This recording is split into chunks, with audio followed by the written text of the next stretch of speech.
Now, the Indian Navy has completed the first round of inspections of merchant ship MV Chem Pluto that docked in Mumbai early in the morning. Now, according to reports, debris on board points to a drone attack. A statement by the Indian Navy has now stated that the Indian Navy has deployed guided missile destroyers INS Marmugao, INS Kochi and INS Kolkata in the Arabian Sea to maintain a deterrent presence in the aftermath of the MV Chem Pluto attack. Now, the Indian Navy's explosive ordnance disposal specialist boarded the merchant vessel and carried out the preliminary assessment. A joint investigation team comprising of multiple agencies will now take over to determine the type and the amount of explosives that were used for the attack.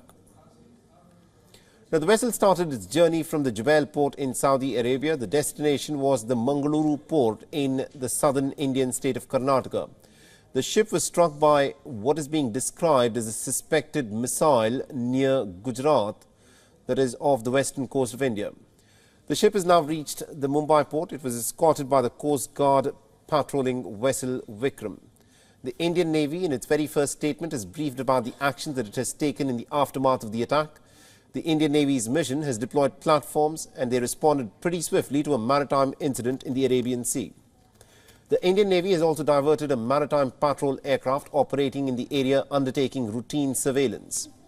Now, the Indian Navy has also diverted the Indian naval ship Marmugao to assess the situation and to provide assistance to the MV Chem Pluto carrier ship. Now, the Naval Maritime Patrol aircraft flew over MV Chem Pluto at 1:15 p.m. on the 23rd of December and established contact with the crew. The Navy also communicated details of the developing situation to all Indian maritime agencies for rendering the necessary assistance that was needed. The INS Marmugao, remember, had established communication with Chem Pluto at 7:30 p.m. on the 23rd of December to see if any assistance was required, and ICGS Vikram, also present at the scene, was directed to escort the vessel to Mumbai. Now, remember, this is not the only incident that has been reported in the area. Two other attacks have also taken place on Sunday. Firstly, a Norwegian-flagged and owned and operated oil tanker reported a near miss of a Houthi drone. There was a second vessel that is said to have been Indian-flagged but Gabon-owned crude oil tanker MV Sai Baba that was attacked by the Houthi militants.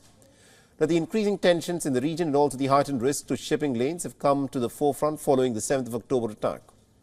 The Iran-aligned Houthis, who control much of Yemen, including the capital city of Sana'a, have disrupted world trade for well over 4 weeks now. They've attacked ships passing through Bab el-Mandeb Strait at the southern end of the Red Sea in what they say is in response to Israel's bombings of the Gaza Strip. And for more on this, we're being joined in by Siddhant Willis, joining us live on this broadcast. Siddhant, what is the latest on this particular incident? What more information do we have?